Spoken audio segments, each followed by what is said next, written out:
So none of us would have been shocked if somebody would have said South Carolina is going to be 3-3 after 6 games. But this is why we actually play the games. The loss to North Carolina, okay, set them back. Then they make up for it with a huge win in the SEC Eastern Division against those hated Georgia Bulldogs. We got Will Gunter on the line from 107.5 The Game. His show is the all-new Early Game. Will, how you doing today? Well, we're doing a lot better. You're right. 3-3 is kind of an interesting spot for South Carolina. I think it's where most national pundits put the Gamecocks through the first half of the season, but probably not how they anticipated arriving at this particular record. So it's, at least for South Carolina fans, it's given them excitement as we head into tomorrow's Florida game for the back half of the year. As a 24-point spread going in, I had my eyes on other games. First and foremost, Oklahoma, Texas. Then it got tight in the fourth quarter, and I was locked in on the fourth quarter and overtime there in Athens. And then I watched the condensed version to try to get the full story and the full picture. So how did this one come about? I mean, it was a combination of things. Obviously, Georgia didn't play their best game, but neither did South Carolina. Georgia had 4 turnovers. Now 2 of those were caused specifically by South Carolina. Two of the interceptions. There was obviously a fumble by Jake Fromm that derailed a Georgia drive, and then a tipped pass by a Georgia receiver that was an easy interception for South Carolina. But I think the one big area is the way South Carolina's defensive line was able to get pressure on Jake Fromm and to really keep in somewhat contain the Georgia running game. And obviously Georgia runs for 4 yards a carry in the game, but that's 3 yards per carry less than they typically do. And South Carolina was able to force Georgia to go on long drives. And in those long drives, Georgia made mistakes that cost them the game. I wonder how many more people across the nation and even inside the state of South Carolina's borders know the name Israel Makwamu now that didn't know it last week. Yeah, I mean, this was a guy that was at one time committed to Florida State and Jimbo Fisher, and that South Carolina fans were excited to get. He was a Palmetto State high school prospect and ended up transferring to Louisiana for his senior year and was highly thought of as a defensive back prospect, but certainly had been good, but maybe obviously not had a 3 interception game that puts him on the national map, kind of like what happened last Saturday. All right, then they got to turn the page and show that they can back up that performance with another one against what most people think is the second best team in the division, of course. Florida coming off a 42-28 loss to Joe Burrow and company in Death Valley. This is a game in which South Carolina went to Gainesville last year, should have won the game, outplayed the Gators for 3.5 quarters. I remember, it all just kind of coming unraveled there in the final minutes of the game. So your thoughts about the way the Gators played last week, what they've shown you thus far, and how this matchup plays out? Well, it's a different game than I anticipated at SEC Media Day because Felipe Franks is very inconsistent and was a guy that I thought South Carolina, if that defense played like I thought they would be capable of, would give Felipe Franks trouble. Kyle Trask, however, has been far more consistent, has done a good job of using his wide receivers. Florida's got a very good wide receiving group, and obviously Pitts at tight end has developed into quite a monster as well. And give credit to Kyle Trask for simply being able to get the ball out and into the hands of these playmakers. So offensively, it's a different team with a more consistent quarterback. Defensively, obviously going into tomorrow, the status of Jabari Zuniga and Jonathan Greinard, I'll get that right at some point, is huge in this game because those 2 guys are what has made that defense go. And if those 2 guys can't go tomorrow, if they're not 100% healthy, that really changes the dynamics of this game.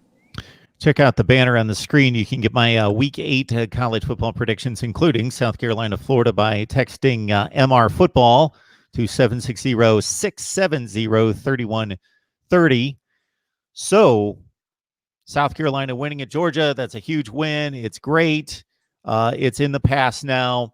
Is there any real tangible reason to get excited just based on that win and what you saw out of the team, or do you think it was more on the side of fluke? Well, no, I mean, this is a talented football team. I've said that since July. I mean, you have. There's talent on this football team. For whatever reason, it's been very inconsistent. You see the North Carolina game where they miss close to 20 tackles. The Missouri game in which the offense completely goes dead.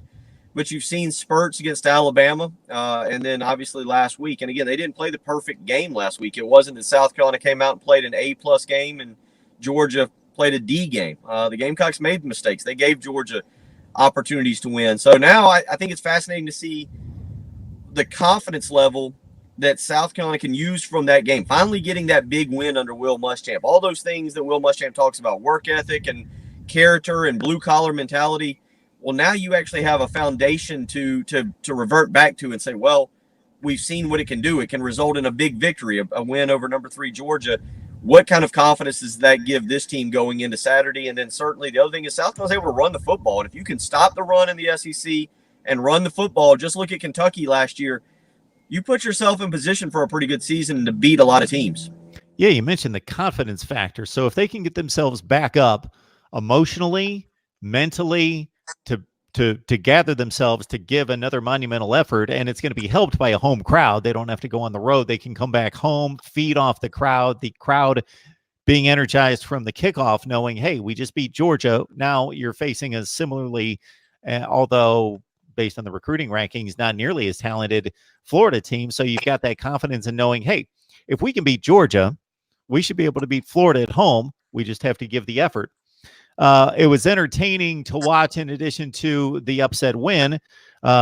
Just the reactions of Ryan Helinski on the sideline as the game unfolded. Your thoughts about his play against Florida and how he matches up in regards to obviously coming off this injury. He's not at 100%, but it seems as though he's going to get the call. He is. He should be the starter, barring a huge surprise. That's what we expect. And you know, again, what percentage is he healthy? Is it 60%? Is it 70%? We don't know. We don't know the answer to that question just yet, but we'll know tomorrow. Now, the weather here is going to be a factor. They're expecting some tropical storm type winds and potential rain. It's coming up from the Gulf of Mexico and coming up through, I think, Alabama and Georgia. And this is a noon kickoff, and it's going to be nasty weather, which again will maybe change the passing game for both teams, not just Florida, but South Carolina as well. That might play in South Carolina's favor. Again, the best way to help Ryan Helinski, whether he's healthy or not, is to run the football. And that's where Rico Dowdle and Tavian Feaster have to come in tomorrow. And Rico Dowdle, who's having a very good senior season, has to continue to play that way, as does the offensive line for the Gamecocks. And that's where I was headed, Will, because this has not been a good running game in SEC ranks over the past few years. But Feaster and Dowdle pushing 6 yards per carry this year. So there's obviously been a push up front, and they've been getting the job done. Well, you know, South Carolina's got to commit to the run. When they've committed to the run, they've been a good football team, and they've run it effectively. In the last 12 SEC games, South Carolina has run the ball 34 or more times in 7 of them. 12 SEC games, all of last year's, 4 this year. 7 times South Carolina's run the ball 34 or more times. They're 6-1 in those games. And not all of those are games where they've had a ton of success. Last year, one of those victories, they averaged just 2.9 yards a carry against Missouri, but they stuck with the running game. And the lone loss, the lone loss in that 7-game stretch last year at Florida, in which Florida needed to make a miraculous comeback there in the fourth quarter to win the game 35-31. Yeah, it's a portion of the game that pays dividends, even if you're not making much progress and the fans get frustrated saying, why are we plowing into the line over and over and over? We're getting 1 yard and -1 and 2 and 3, but it pays dividends in the fourth quarter, and it sets so much up in the passing game to play off of it. All right, let's move to the SEC. We saw, talking about the Gators, them go to Death Valley last week. I don't know that final really surprised many of us, Will. As Joe Burrow, again, extended what could be a Heisman season for him, tore up the Gators on defense. Kyle Trask was able to keep up for the most part in a pretty entertaining game that LSU was clearly the better team, but not by a ton. As you look across the SEC, starting with LSU, how do you kind of size up the races as we get it close to November and things are really going to heat up here? I think it's wide open. I think it's wide open. Every team has a flaw or two that I can point to. You know, with LSU, it's certainly a dynamic offense. Joe Burrow is certainly one of the top 3 Heisman candidates across the country. And we know that LSU right now is at least if they stick with it, is maybe the second or the first, I was going to say the second most dynamic offense in the country. But look at what they've done. Now, the flaw maybe with LSU look at how many yards they gave up to Texas, 38 points and over 500 yards to Texas. Florida had a lot of success last week against them. Vanderbilt put up, I think over 30 offensive points. Vanderbilt had 38 in the game, but I think one of them was a defensive scoop and score, if I remember correctly. And Vanderbilt got close to 400 yards of offense. That LSU defense is not that same juggernaut we've seen in the past. I know they're fourth in the SEC right now, but they've gotten that way by feasting on Northwestern State, Utah State, Georgia Southern. So that's a flaw there. Alabama, defensively, not the same team we've seen in the past. Georgia, certainly now we see flaws in. I'm not sold on Florida. I'll know more. We'll all know more after tomorrow. Auburn is still playing a true freshman quarterback. There's a lot of teams in this league that are very good, but they are flawed football teams depending on who you run into.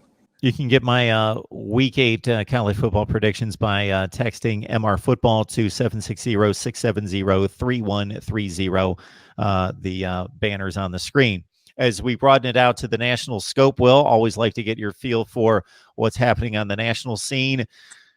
We have the same narrative that we've had for 5 years going into the season. Ohio State owns the Big Ten. Oklahoma owns the Big 12. We got Clemson. We got some combination of Alabama and Georgia factoring in from the SEC, and maybe LSU could make a move.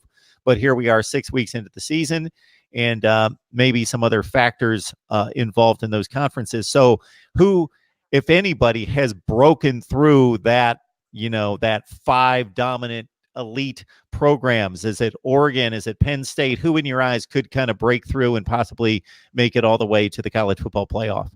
It's Wisconsin. There's no doubt about it. You look at the way they're playing defense, and certainly with Jonathan Taylor at running back, Jack Cohn at quarterback, they've got, if you were to say, if we were to do a college football playoff poll and we were to just look at 7 weeks of the college football season, we were to only look at 7 weeks and nothing else and just decide on what we've seen in 7 weeks, I would have probably Ohio State at 1, and then I'd have either Oklahoma or Wisconsin at 2 or 3. I'd have them ahead of Alabama and LSU and Georgia. I think those 3 teams. I'd have LSU 4 if you want to go your college football playoff top 4 right now in there, and then we can discuss how you want to rank those top 4. I'd actually have Clemson and Alabama on the outside of that. But to answer your question, I think you keep an eye on Wisconsin. We're heading for that mega showdown next week between the Badgers and the Buckeyes, and Justin Fields has been everything we thought he would be when he went to Georgia. Now he's at Ohio State. Ryan Day has been a lot of fun to watch, and I think it's J.K. Dobbins, again, is a very good running back for Ohio State.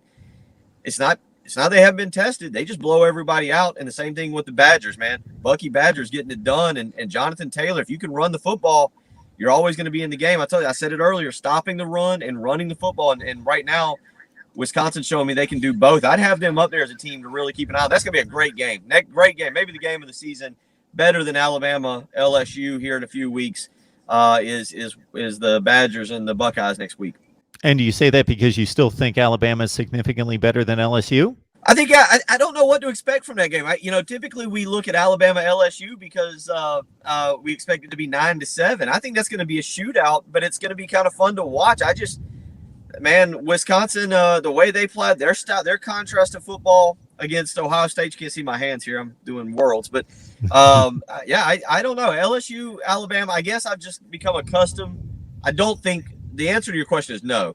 I think I've just become accustomed to seeing Alabama and LSU, and Alabama the last several years has dominated LSU. So I'm not sure I'm ready to buy back into that. But I think both of those games, that'll be game 1 and 1A on the season. Yeah, anytime you talk Ohio State, Wisconsin and Michigan State have been those 2 programs that have given Ohio State fits over the last decade, but Ohio State has obviously owned the conference for about 15 years. But those have been the 2 programs that have been right there, and it's always a question as to whether Wisconsin has enough talent, and they don't have the talent Ohio State does, but they figure it out based on technique and grit and guts and scheming that they can hang with the Buckeyes, and they pretty much have been able to do that aside from that 2014 Big Ten championship game at 59-0.